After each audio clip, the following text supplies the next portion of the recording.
Billederne er fra den 28. juni. Togstationen Luton nord for London. Her ser vi 3 ud af 4 formodede bombemænd. The investigation is incredibly intense and it will carry on for many months to come.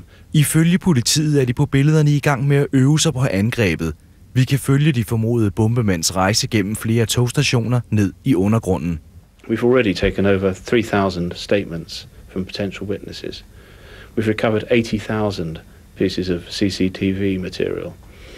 At the moment, we're searching a landfill site in West Yorkshire, which I'm told is equivalent in size to 18 Olympic swimming pools. That's the scale of the enterprise that we're doing. And why are we doing this? Because we need to find out who lay behind this.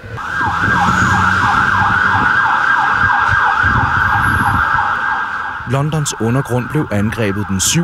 juli i år. 52 blev dræbt, 700 såret. Were there others who knew what they were going to do? Were there others who supported them? Were there others who financed them? Were there people overseas who are connected with them, encouraging them, supporting them? These are all things we need to know, and these things are things which we're working incredibly hard to find out. Alle 4 bombemænd døde i angrebet, som Al-Qaida for nylig tog ansvaret for.